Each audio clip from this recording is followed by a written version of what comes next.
tonight. Imported talent can be hired to help with maintenance of the C919 aircraft in the SAR, says Secretary for Transport and Logistics, Mable Chan. A terror attack by an Army veteran in the U.S. state of Louisiana leaves 15 dead and 35 injured. And Hong Kong stocks kicked off the New Year trading with their worst in 5 years, losing 2.2%.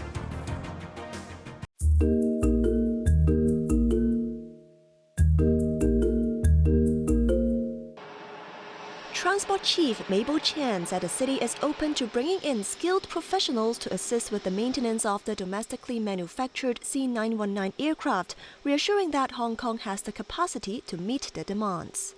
China Eastern Airlines has started using the short-haul jet on its daily service, connecting Hong Kong and Shanghai. However, there is currently only one licensed engineer in the city trained for the maintenance of the aircraft. Taking to the airwaves, Chan said Hong Kong can tap into existing talent schemes and make use of work visas to fill this gap. She pointed out that the Civil Aviation Department has been actively involved in the certification work of the C919 on the mainland since 2012. The department has also been sending staff there for related training. Chan is optimistic about Hong Kong becoming a crucial player in introducing the C919 to the global market. On the same radio program, Stanley Hui, president of the Hong Kong Aircraft Leasing and Aviation Finance Association, expects the C919 to make its mark in international markets soon, posing competition to Boeing and Airbus. He added that the aircraft is on track to secure EU Aviation Safety Agency approval by the end of 2025. He emphasized that this will strengthen Hong Kong's standing as an aviation hub and provide a further boost to the city's aircraft leasing assets. Cheryl Yun, Cable News.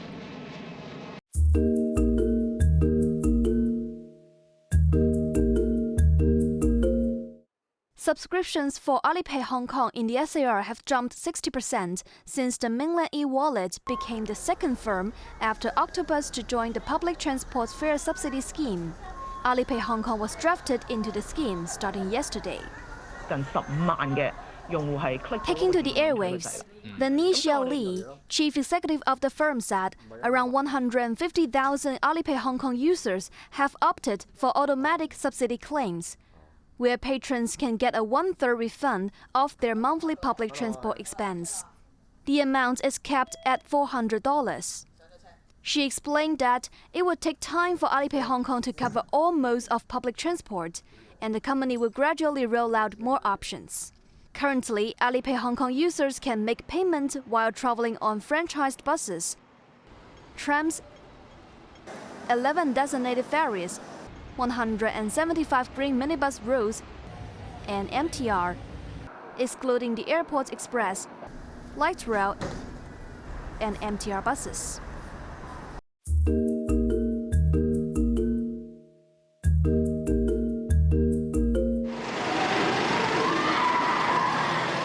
Grieving relatives could not hold back their emotions at the Kwai Chung public mortuary, where families had to come to identify the 3 male victims who died in a tragic car accident in the early hours on New Year's Day.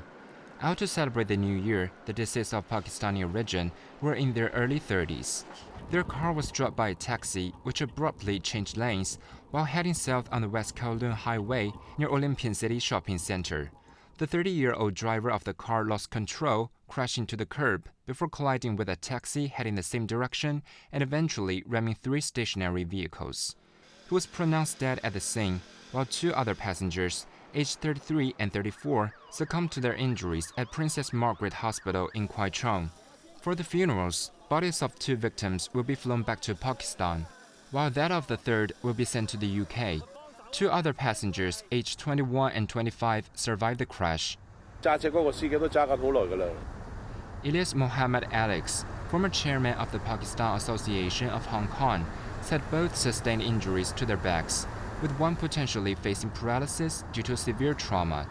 The 65-year-old taxi driver has been arrested on suspicion of dangerous driving causing death. 2 passengers in his taxi also suffered injuries to their limbs, but were conscious when taken to hospital.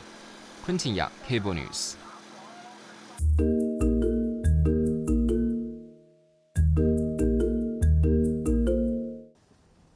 The Hong Kong Trade Development Council is going to have a very busy 2025 as it announced plans to hold 40 exhibitions and international conferences this year.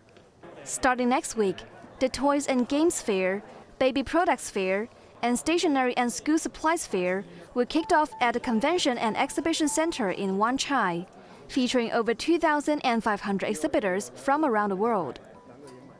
Sophia Chong, Deputy Executive Director of the trade body, said the forthcoming exhibitions will help drive the city's economy. So that's why we are stressing that the MICE industry, which is the meetings, incentive, conventions and travels industries, exhibitions industry can definitely contribute to the overall economy of Hong Kong, because they are not just coming to Hong Kong to source and trade and find partners, trading partners within the exhibitions themselves, but they also have to spend money in hotel, accommodation and airfare. The council is expecting more than 200 buyer delegations to attend the events, hoping to attract more overseas exhibitors and buyers to Hong Kong.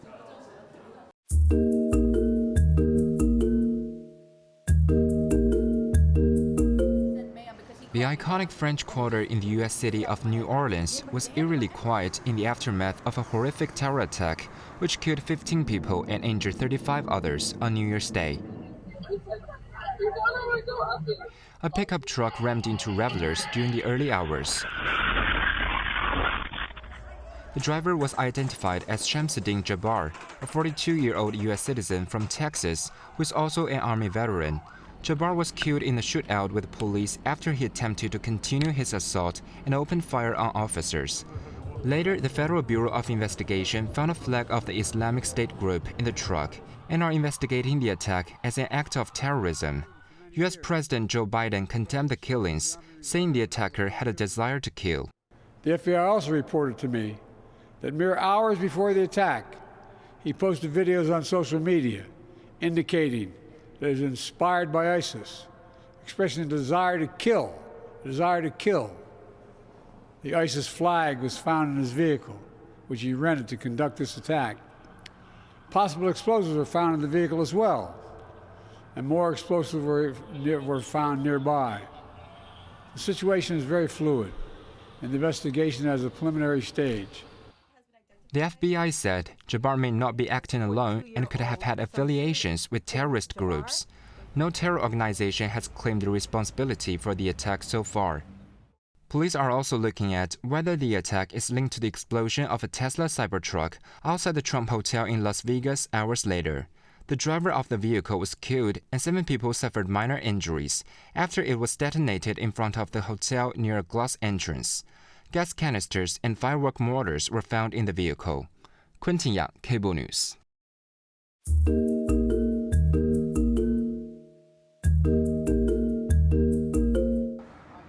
A mass shooting outside a bar in western Montenegro claimed the lives of at least 10 people, including 2 children. 4 others were left seriously wounded. The gunman, identified as Ako Martinovic, 45, took his own life as police closed in on him following a manhunt. He died on the way to the hospital.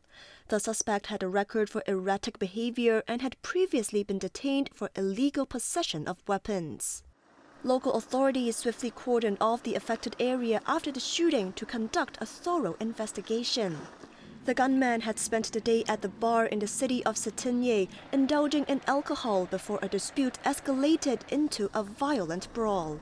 The shooter went home to fetch firearms and opened fire, killing the bar owner, the owner's children, as well as members of his own family. He continued shooting at 3 other locations before fleeing the scene. Milako Spajic, Prime Minister of Montenegro, visited those injured in the hospital and declared 3 days of national mourning. Cheryl Yun, Cable News.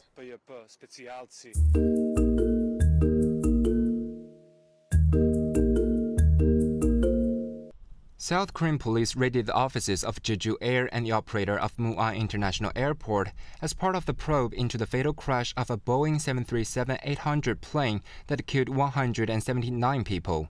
The airline's chief executive, Kim In-bae, along with another unidentified official, have been banned from leaving the country.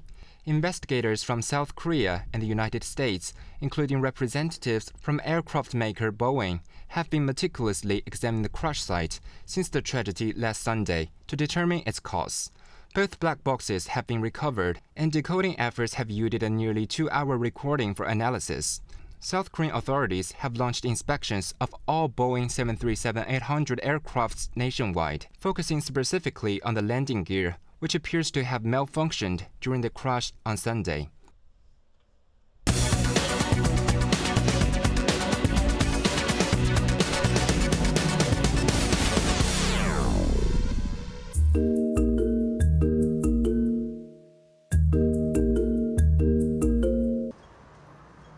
Hong Kong stocks had their worst start to a new year since 2019, with the Hang Seng Index falling 2.2% at the closing. Despite a turnover of $164.78 billion, threats of tariffs from new U.S. President-elect Donald Trump and worries about China's growth outlook dampened market sentiment. The Hang Seng Tech Index dropped 2.5%. Under heavy selling pressure, mainland chip manufacturer SMIC was hit hard, plummeting 8.8%. Projecting a year-on-year profit decline of approximately 70 to 80%. Anhui-headquartered Xinyi Solar, which makes solar panels, tanked 6%. Post-holiday season, online travel portal Trip.com shed $20 losing by 3.7%. E-commerce giant Alibaba dropped 1.3% after agreeing to sell its 78.7% stake in mainland hypermarket operator Sun Art Retail Group. Shares of electric vehicle makers retracted by 3 to 5%, despite Geely Auto, XPeng, and BYD Company seeing a surge of 40 to 80% in sales last month. Hang Seng Index ended 2024 with an 18% gain, halting a 4-year decline due to the pandemic. Investors are hoping for growth to pick up and more concrete stimulus policies this year.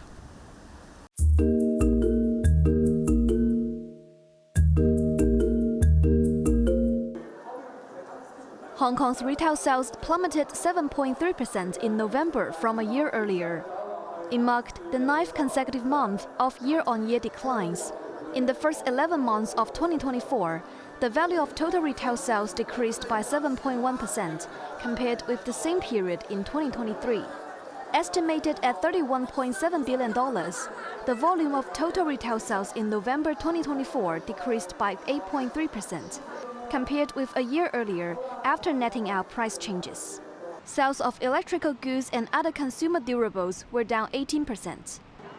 Clothing stores were also in the red after apparel sales slumped 7.5%. Car sales and auto parts declined 34.4%. But people are spending more on food as sales of commodities in supermarkets increased by 3.5% in November.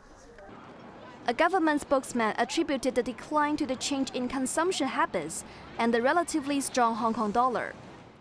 These factors will continue to weigh on the performance of the retail sector, he added. However, the introduction of various measures by the central government, including the resumption and expansion of the multiple entry visas for Shenzhen residents, along with the SAR government's initiatives, is likely to boost market sentiment, making it conducive for residents and visitors to spend.